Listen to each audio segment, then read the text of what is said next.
Yo, what up, everybody, guys? Welcome back to Swahili Nation, One Africa. I'm really glad to be back here again, even though circumstance sometimes it's not really a good circumstance to come back, but I'm just glad that I'm coming here to talk to you guys. I appreciate everybody who is joining me right now. This is quick live stream. It was not planned, but I just had to come here, talk to everybody, and I hope that at the middle of this conversation, we'll have somebody from Chad. I hope. I haven't got anybody yet. I've tried to reach out to a couple people somewhere, but I hope at the end of the day, we might have somebody from Chad here, maybe to share with us what's really going down there. Well, the picture that you have seen right there, before I begin, let me pray a little quick and then begin this. God, I thank you for today. Another session, another day, another topic, another country. As we're talking about this, God, we just pray for the peace, just pray for the love, and we pray for the unity of our beautiful continent of Africa. We keep everything in your hands. In Jesus' name I pray. Amen.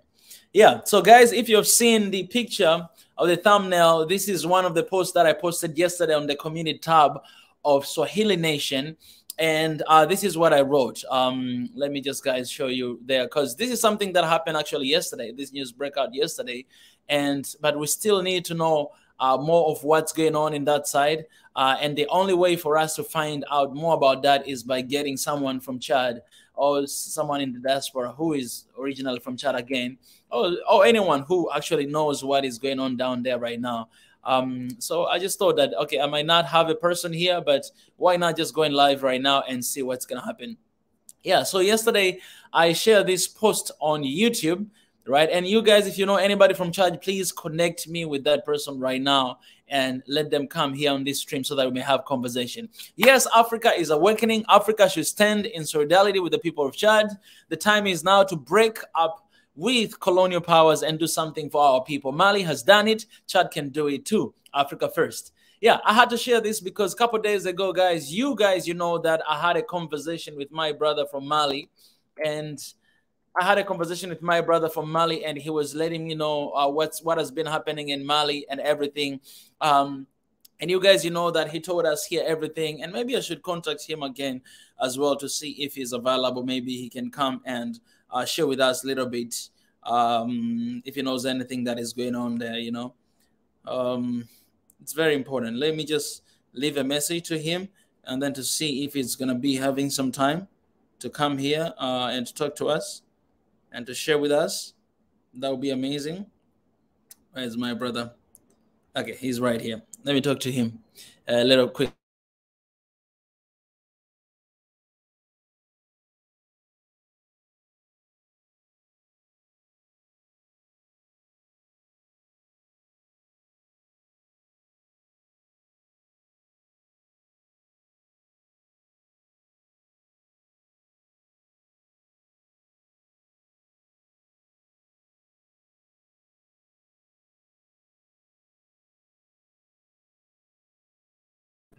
All right, so that I was just texting my brother here. Hopefully he will be available to come. Hopefully he will see it. But apart from that, let me send him the link as well right here, right now.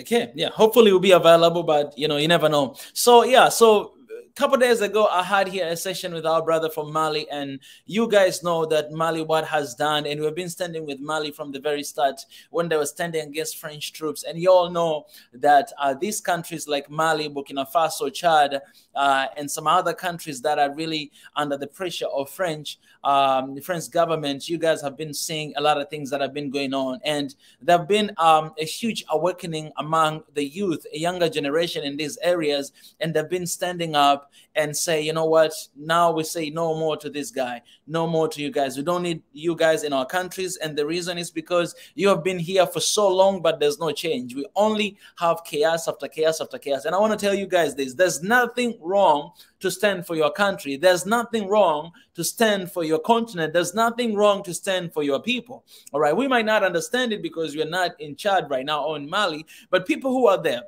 I had a conversation with my brother from Mali. He said that in the last 10 years, more than 600,000 people have been killed in different occasions. Whether it's there's a troops, or whether it's like terrorist attack, whether it's this and this for more than 10 years. For the last 10 years, lives have been lost like that. So, I mean, if you are here to take care of my security, and instead of having safety, seeing that things are improving, but I only see that things are getting worse, then we have a problem, right? And right now, Chad as well, they're standing against that and be, you know what? We want this to get out of this. We don't want you guys to be here. We want to stand for our people. And it's something to celebrate and something to support, because they are standing for their people. They're standing for their right. And not just there, but we are actually standing for our people. And so I just thought that I had to come here and to talk about this, and maybe possibly to have people who understand the situation that's going on, maybe to have people from Chad right now or people from that region who can update us of what's going on and what is happening and all those stuff.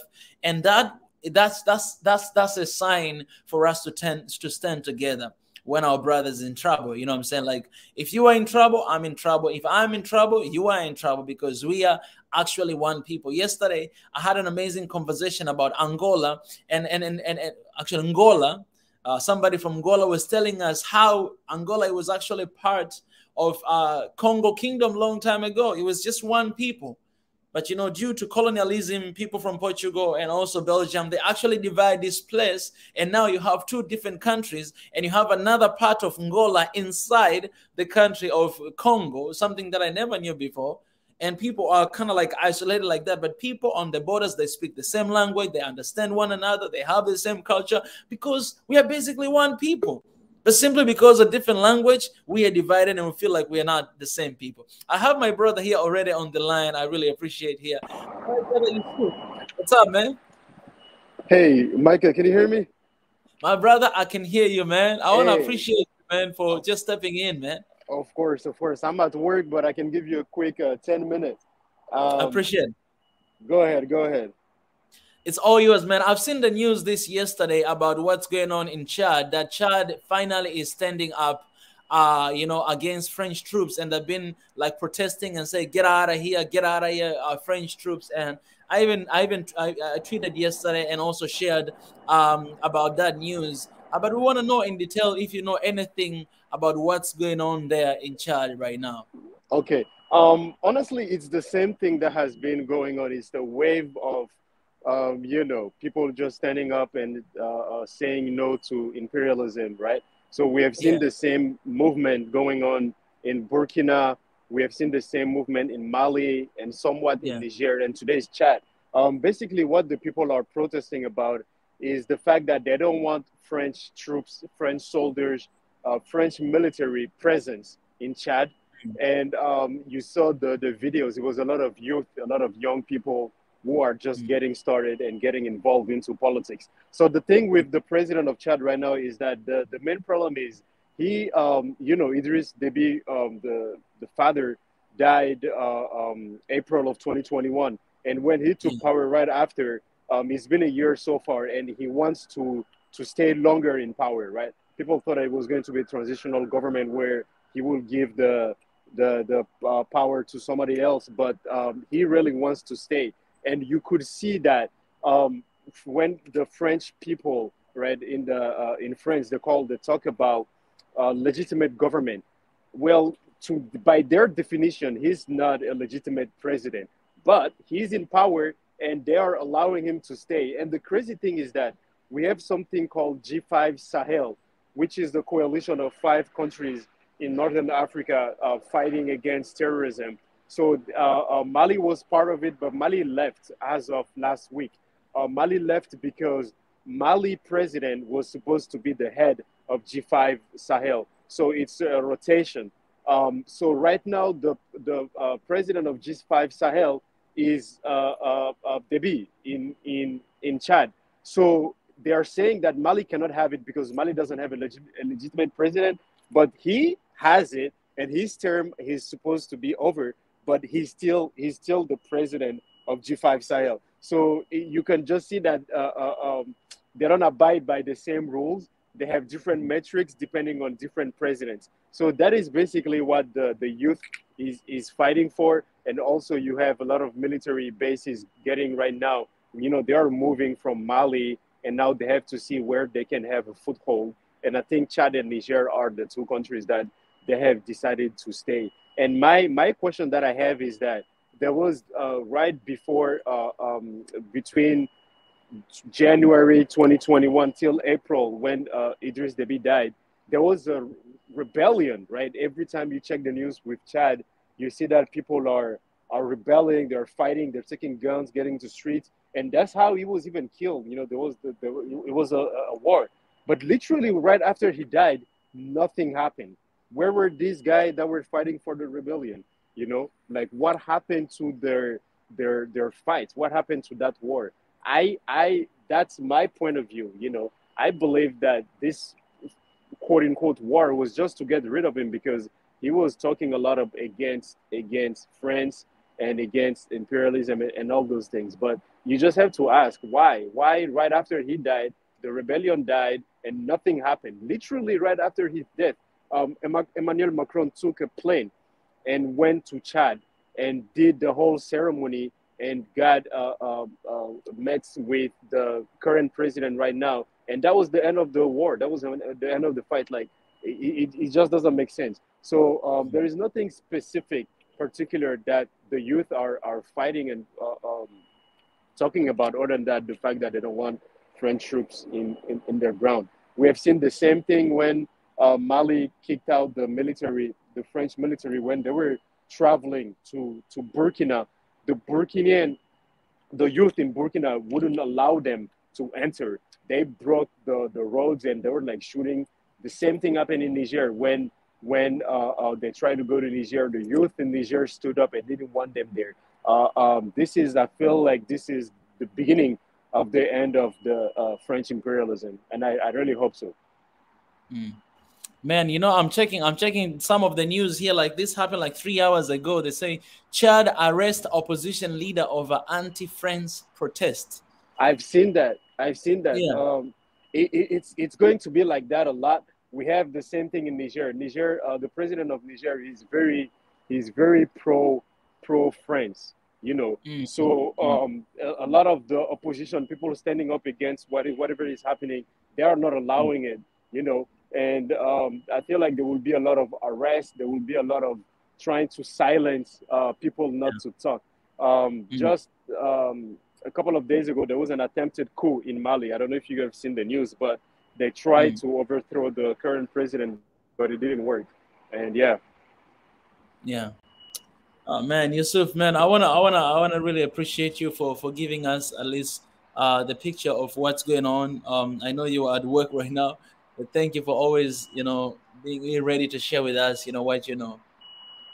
Of course, man. Of course. Anytime. Just shoot me a text. If I see the message, I will be more than happy to give you the news. And Malik, you see how there's like so many updates every day, every time and every day there is a new update. So yeah, we just have to keep up with it. Yeah, right, man. Thank you very much. You have to do that. Thank you so much, man. I love you. Sure. Have a good week. Yes. You too, man. Bye. Yeah, appreciate it. Yeah, so I've seen Maria Antoinette telling me about Somalia as well. You know, this Friday we're going to be having a session about the Horn of Africa election. So I think it will be the wonderful time as well to hear the updates on Somalia. And also I just texted in the group as well to get to know what's going on. You know, just a second, because we have somebody who can actually even, you know, give us a little bit updates on that as well. If he can come here right now. Let me see.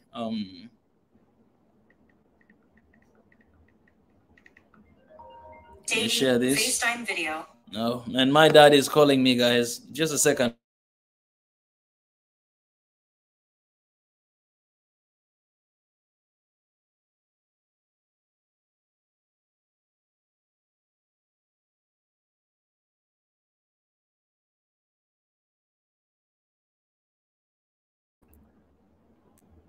Okay, yes. So that was my dad was calling me here. So I want to appreciate once again Mr. Yusuf for giving us a little bit of updates of what's really going on there. And I've just seen the news. Let me try here to show. Maybe we can watch this news what they're saying. They say, you know, opposition leader has been actually held. Let's see what he say. Chad on Monday judged and sent to prison 5 opposition leaders over a demonstration against France. The rally over the weekend denounced Paris for supporting the military junta in N'Djamena. The prosecutor's office said the 5 were charged with disturbing public order. The protest was organized by Wakit Tama, Chad's main opposition coalition. During the demonstration, attended by several hundred people, several gas stations belonging to the French oil company Total were vandalized and 12 police officers injured. The organizers accused Paris of not applying pressure on the junta, headed by the son of Chad's former ruler Idriss Deby, to transfer power back to civilians. A year after Deby's sudden death, the military has dragged its feet on outlining a transition timetable, while also sending mixed signals on holding dialogue with the political opposition. Several political parties and rebel movements have demanded the release of the 5 opposition figures.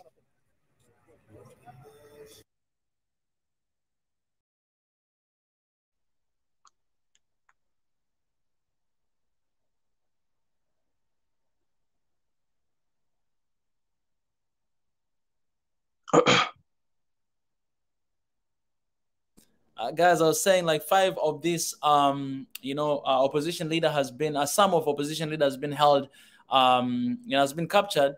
And that is because of, I think they were influencing these protests that are going on. People, they're standing against French troops. As you heard the news, you know what's really going on. Usually always like people, they're the one who are affected. And we have seen in Mali how they stood against that, and now in Chad, but it seems like government is also standing against that. So there's a little bit tension between, government and the people who are trying to actually fight against that. And most of the time, people who, the one that are affected are people. When the government and people, they're not on the same line, then people, they're always, affected at the end of the day, right? If people, they don't want to see French troop in their country, and then government wants to see because they have all this relation, what's going to happen is people, they're the one who are going to die, at the end of the day. So,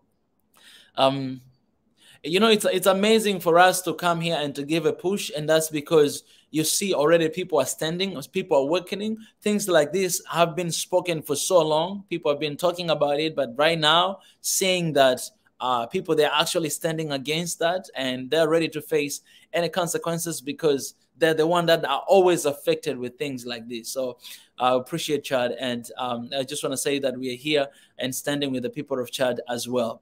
Hey, Mo, what's up? It's good to see you here. Mo Solomon? Yeah, thank you for having me. It's my first time here. Okay. Yeah, a friend of mine, or basically someone that I talked to in some other panels, actually recommended me to come here. Yes, And yes. it's interesting as well because you can see what's happening in Chad. You can see the clear. I mean, the French have a history of brutality wherever they go. They have a history of trying to enforce their basically their will into the people, and they try to turn them into French. I mean, you can see some of the countries that have done it to, even mine, like the history of the French and the Djiboutis, of how they tried to until the Somalis kicked them out. And I mean, you could look at the history of brutality they left, like West African countries like Mali and Senegal, and these countries, what they did to the brutality in the north as well. The Amzigh people had a war with them, and almost 1 million of their people died fighting them. Man, the French have a history of this, man, and I mean, Africa needs to actually realize what's happening. It needs to realize that the French are people with no remorse. They will play dirty to win. And the Africans right now, the problem is, I mean, there's no power within African continent. There's nobody that shows power to some of the European or even Arab countries.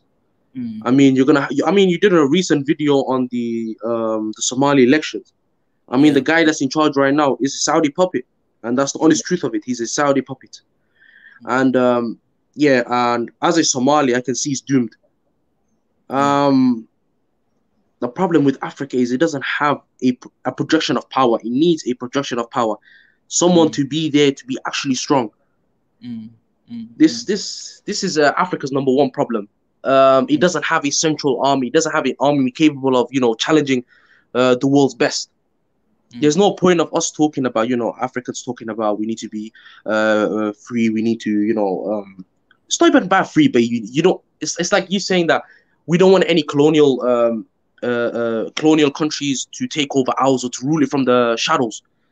But then you need to show them some sort of power. You need to show them why they can't do it. You need to demonstrate, and that's Africa lacks that. It lacks that, and that's what I have to say. Yeah, indeed, man. First of all, thank you so much. You're from Djibouti, right? Yeah, I am. Yeah.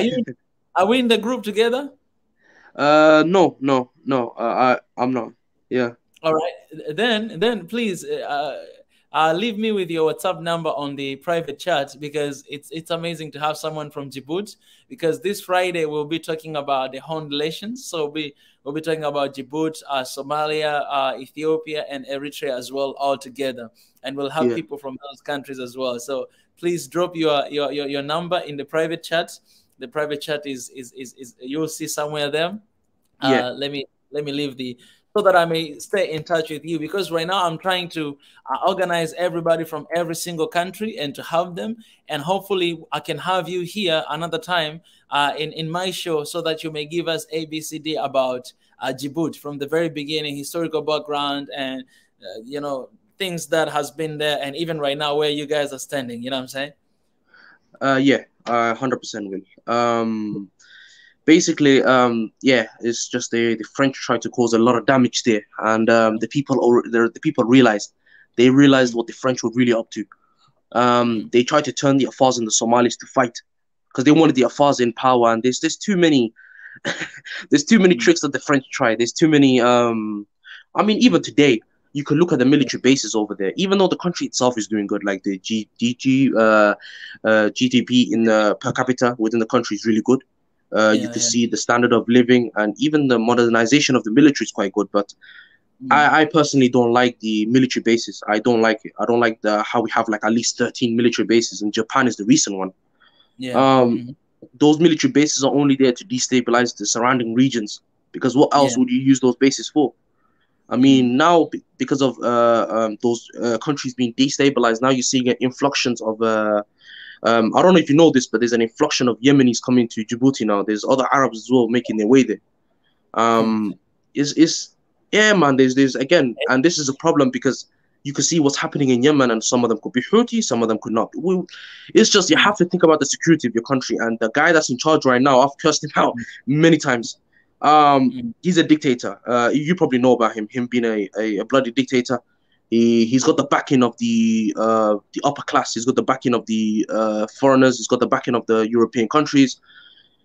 Yeah, man, there's just too many problems with this guy, man. He's got the backings of the Saudis. He's basically a shadow puppet. He's a puppet for the other guys, and he's not moving the country forward. And you can see this clearly. Yeah. Man, I really cannot wait for for our conversation this Friday, because I think these are kind of things that we can we'll talk about. But also I'm trying to figure out, maybe I can have you before then, just me and you, and to talk a little bit about Djibouti, to get to know more about it, so that on Friday when we have that conversation, people, they can understand. For those who do not know, you know what I'm saying? Yeah, it's a small nation, so people will not know too much about it here. But now we have to know, because you have been talking about power. For so long time we've been playing with our power, and that's because we are not united. And because you're not united, we're weak, right? We are weak because we are not united. Like everybody, they are on their own. So everyone is taking advantage of every country in Africa, right? The number of foreign powers in Africa, it's extremely incredible, because there's so many numbers of everybody's running towards Africa to do something. You find anyone, like everyone around you can start with Indians, Arabs, Americans, Europeans, Chinese, Japanese, Koreans, like everyone is running towards Africa, because we don't have security. And not only that, we are divided, we are weak. So everyone is looking for an opportunity to take over this country, to take over that country, to establish their territories within our continent. And we have played with that for so long. And it's a time for us to wake up. It's a time for us to unite. It's a time for us to come together, just like the way we are doing right now, to know about each other. And that's why we're having this session. I will have this session with you, so that people, they may get to know more about another country. If you get to know about Angola, you get to know about Djibouti, you get to know about Somalia, you get to know about Chad, then we are, at the end of the day, we realize that we have a lot in common, than more than the way we think. that we don't. So yeah, what you say, I think it's really, really, really, really important. And Yeah, I, I I was just gonna. wish people on power right now, they wake up, and defend this beautiful continent. The problem with, yeah, also you make a good point, but Mm, look at the European Union, look at NATO. They don't mm. necessarily agree. The countries don't necessarily agree on many things, but they agree on one thing. They agree on Yeah. exploitation of other continents. And Mm, let's just say somebody like Russia attacked, let's just say Germany. NATO is mm, not just going to stand there. The whole mm. collective of NATO, including the US, will knock on Russia's door. That's what I'm Exactly. saying. They have an alliance, even though they don't agree on many things, even though they fight and had world wars, they will Yeah. still fight alongside Mm, each other for the benefits of their own. mm. Africans, even look, brother, you probably know how tribal the Horn of Africa is. It Yeah. is, it is stinks of tribalism. Mm, One mm, guy can, two people can have a fight. mm. Yes, my brother. Hello? Hello? Hello? Are you there? I lost Mo for a second. I guess maybe you might be receiving a phone call. But man, guys, if you're in here and you want to contribute, we've been talking a little bit about what's going on in Chad, and we had a Yusuf here. He came and shared with us a little bit of the information, the recap of what's going on, and now we have more all the way from Djibouti also sharing with us about very, very sensitive information that I think is very important for all of us to know. But one thing that you have to know if you're joining here is that it's our responsibility to stand with Chad. It's our responsibility to stand with Mali, to stand with Somalia, Tanzania. It's our responsibility to stand with one another. Africa's first. We need to care about each other, and we need to stand for each other. When one African is raising their voice, we need to stand with them, no matter what. It doesn't matter. I just sent a news here that the government of Chad, they're actually capturing the opposition leaders because of the protests that they were doing against French troops. It doesn't matter. The people have spoken. The people have spoken, and if the people have spoken, man, like I don't even know. Like I don't even know. Sometimes I don't know why do you have a government if government is not listening to the people. Of course, people should listen to the government, and government should listen to the people as well. These things that goes simultaneously, because at the end of the day, whatever bad thing that is going on in the country, it affects people more than it affects anybody else. People, they are always the victim, guys. People, they're always the victim. Even those workers who are working for the government, they are also victims. You can take an example of teachers or doctors. Teachers in Africa, man, being a teacher is like the worst job you could have. It's the worst job you could have. Nobody cares about them. You look at the salary, nobody cares about that. There are countries here in the world that being a teacher is like, it's a respected job. And you receive a good salary because you're doing a good job to transfer your knowledge to all this young generation. But in Africa, being a teacher is like, oh, it's like when you fail all the subjects you end up being a teacher. It's not a respected job. My mom has been a teacher for more than 30 years. For more than 30 years. And I spoke here before the last day, because he retired already, and then they gave him a pension. Man, I felt bad. That pension, I might make that pension in one day. If I do something, I might make that amount of pension, like in one day. I might make that money. I might make that money one day in the future. And I said that the moment I'm going to make that money, I'll give all of it to my mom. And I'll say, Mama, now this is your pension. But she worked for more than 30 years, almost 40 years. And that's how much she received. And that's not just here. It's entire Africa. And then this is what you will hear. It's about economics, We don't have this, we don't have that. But until when are we going to hear this? Why we don't value our own people? Why we don't value people who are giving us knowledge every single day? It's because of things like this. So always, people are the ones that are always victims. Even those who are working for the government sometimes. Am I here to work against the government? No. I will not suggest to do that. I will not even do that, because we have to work with them to bring about change in the countries, in the government, and in our continent. We don't want to be banned. We don't want that to happen. We want to work with them so that things can get better. And this is how we can work with having our people, the real victims who are facing these issues, sharing their experience, sharing their stories, and see how we can do. Because I'm telling you, unity is power. And when we come together in unity, there is nothing impossible to achieve. Nothing impossible. Yeah, let me read a little bit Yeah, Mo Solomon. So my brother, he joined me here and he's at work. The same thing to Yusuf as well. They're both at work, but they join here and share their knowledge a little bit. I appreciate Mo Solomon. But one thing about your number, you have to tell me the plus. Is it plus which number? Because I still cannot find you on WhatsApp. So you have to tell me the plus. Do I write the like from 07 or plus what number so that I may find you actually on WhatsApp, and then I'll give you a text there for this Friday. It's very important, or even before that, to have a conversation.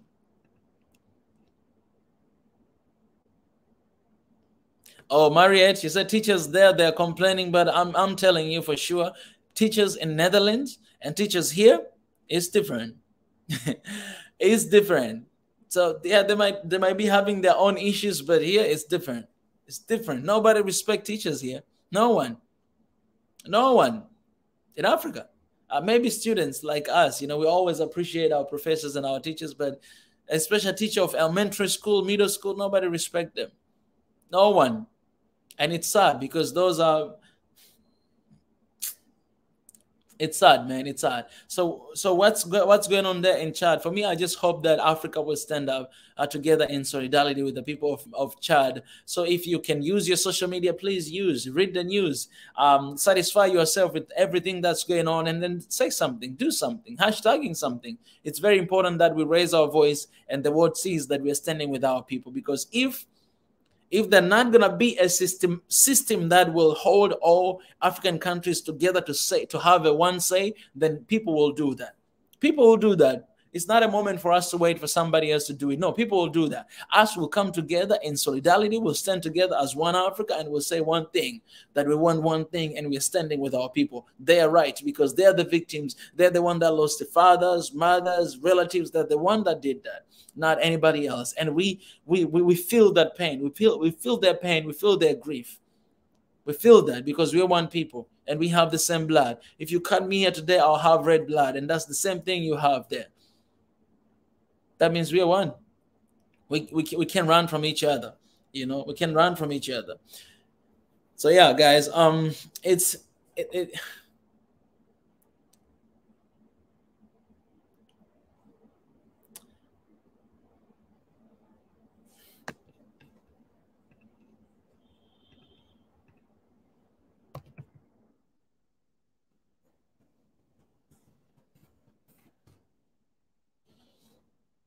I really hope that today I could find someone from Chad. I really hope that. But anyways, I really appreciate for. Okay. So if it's pi, so if it's 07 something, I start with plus 44 and then I remove 0, right? Let me do that. Let me do right now because I really want to talk with my brother here about Djibouti. Probably before Friday. You see, like I can come here anytime before Friday to talk to him. Hey Seno, it's good to see you. Welcome back. Guys, if you know anyone from Chad, if there's anyone from Chad out there and want to join me here to talk a little bit about what's going on, I would really, really, really appreciate. That's what I'm looking for, and I would really, really appreciate.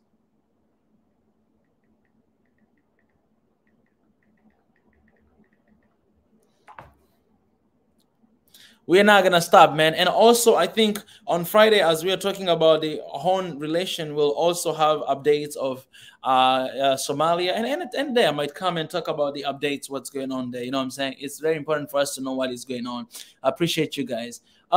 Yes. Yeah, but sadly, guys, I've shown you news. Let me show you news again. Sadly, this is what happened. All right. This is what happened. Sadly, this is what's going on right now. See this.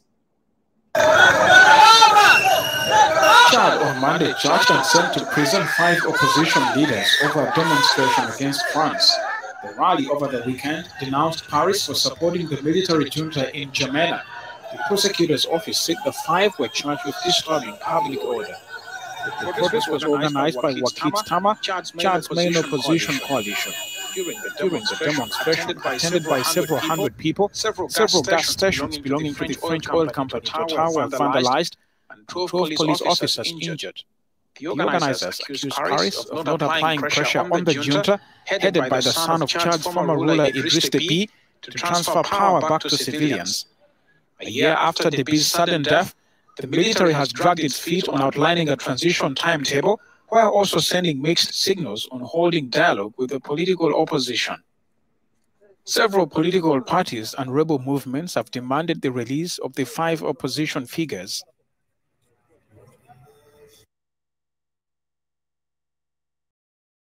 Yeah, so that's it. That's it. People are standing against it, and now they cannot say anything. Met on Monday with, they cannot say anything because they're being shut, like shut down. I mean, they can't say, but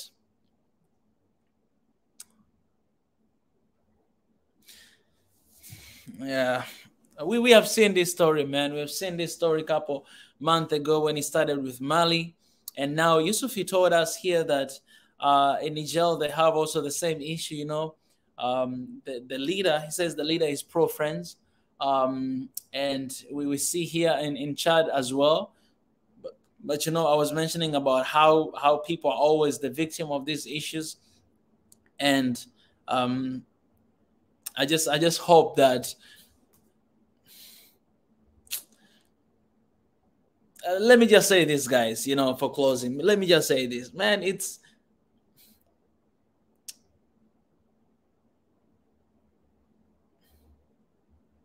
I want to be careful how I say this, because people matters, man, and people's voice matters. And when people they say they're tired, they're tired. You can force them, you can put them to jail and everything, but people are tired. And once people are tired, you don't have a country. Because you're a leader because you have people to lead. But what if you don't have people to lead? And these are kind of things that sometimes you don't think about. That you're leading people, you're not leading animals, you're not leading robots. No, you're leading people with emotions, with feelings, with opinions. And when you do that, then you have to make sure that you listen to the people. Because otherwise you're not going to have a country, or you don't have anybody to lead. Who are you going to lead if you don't have people? We're not, as a human being, we're not always right. We're wrong most of the time. And that's why we need each other. We need each other. We need each other. Like if I'm a leader, I need somebody to criticize me up there. I need someone to tell me what is wrong. I need someone to tell me that, Mika, no, you should not do this, and this, and this. I need somebody to do that because it will keep me in check. And I'll always ask myself, am I doing something right? Okay, if this is not right, what should I do? It will keep me in check, and it will help me to grow, to become better. But the problem is we have people who do not want to be criticized. We have people that do not want to hear that they're doing wrong. We have people that they want to feel like they're gods. No, you ain't God. You're just a human being who make mistakes, bunch of mistakes. And it costs a lot of people's life. And those people are standing against the reason of their lives being taken away. Their lives being taken away. They're standing against that. So are you working for your people, or are you working for somebody else? Who are you working for? I think that's a good question we can ask to our authorities. Who are you working for? Because if you're working for your people, you listen to your people and you try to make a better deals for your people, because that is your first responsibility. Your first duty as a leader is to make sure that you work for your people and your people only, not anybody else, because they're the one who put you in power. They're the one that they can take you down. They're the one that they're there. They're your people. They're your blood. Nobody else. So whatever relation that our countries has with foreign powers, I just hope that it's the fundamental reason, the fundamental thing is that it's for the people. You can have, I'll say this, guys, I'm not here to say that our countries cannot cut the deals with foreign powers. I'm not here to say that, because it would be unrealistic for me to say that, because I know that it's not going to happen. That's not what is happening. I can't say that. I know they'll continue to cut, but at least it has to be for the people. At least it has to benefit our people. At least we have to see, it has to be transparent, and it has to be something that is for the people and not for anybody else. The priority should be the people, guys. The priority, it should be the people. People should be the priority. People matters. People matters.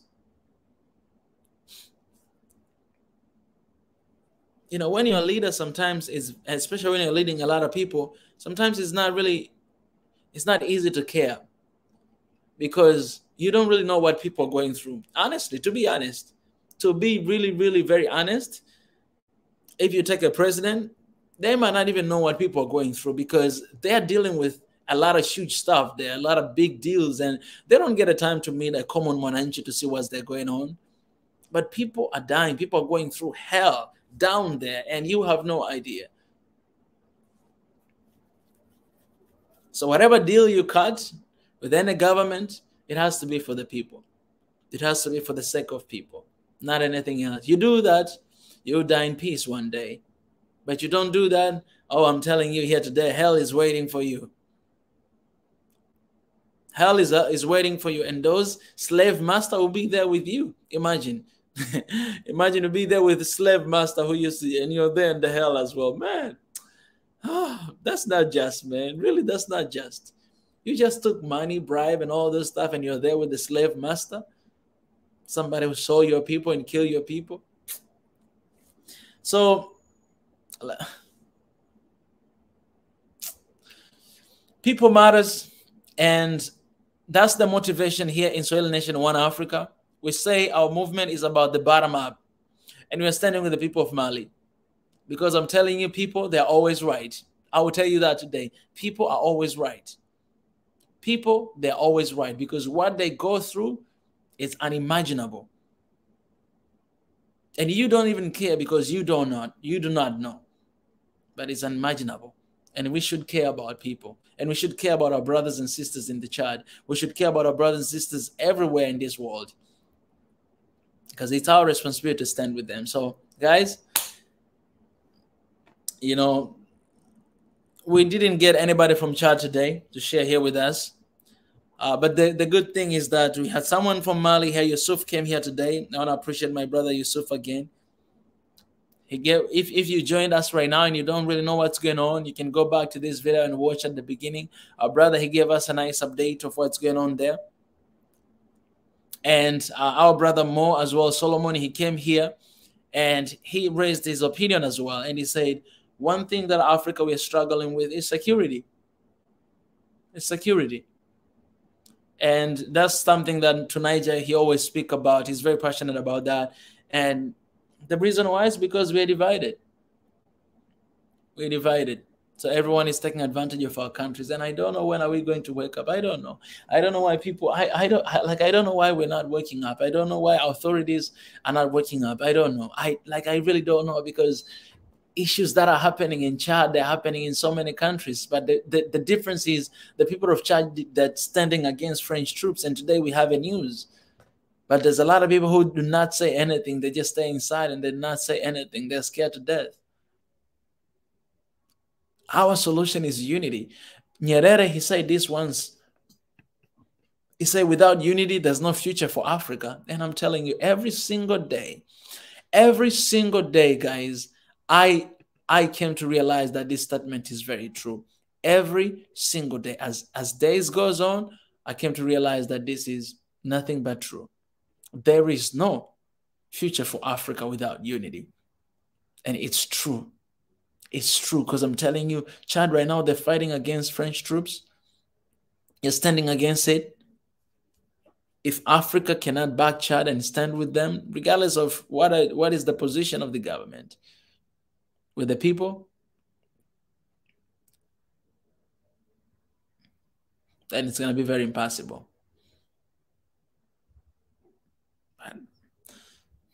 But I don't want to believe that. All right, guys. I just had to come here to share with you what's going on down there. And I hope you have a little bit of a picture of what's going on. But I want to give you guys a task. If you have a friend from Chad, you know someone from Chad, I want you guys to connect them with me. If you have my WhatsApp number, give them my number as well. If you don't, then give them my email, oneafricaofficial@gmail.com. We need to contact, we need to talk, and we need to have this conversation again. Yeah, and also want to remind you, later today, we'll be having another session from 9 p.m. East African time, a couple hours from now. Our sister Tanzan, she'll be here to talk about African traditions And today I think she'll be talking about the topic of feminism and how should Africa take it, like in the context of Africans. You know what I'm saying? So I think that will be a very interesting topic to attend. And this Friday we'll be having a panel about the Horn of Africa relation. So we'll have someone from Djibouti. He just joined me here today for the first time, guys. For the first time we had, and I was just saying the other day that we need someone from Djibouti, and he just joined here today for the first time, and I got his number. He's gonna be there on Friday. We have Somalia, we have Eritrea, and we have Ethiopia. So it's gonna be a nice conversation, and I'm gonna try maybe to have a conversation with Mo, the guy from Djibouti, before Friday. Hopefully, I will have some time because he's working, he's busy, but hopefully we'll have that time to see what's going on. So yeah, guys, this conversation, if you want to extend this conversation, please head over to my Twitter, Mika Chavala. Let me show you guys here. We can continue to have a conversation here. I tweeted a lot today.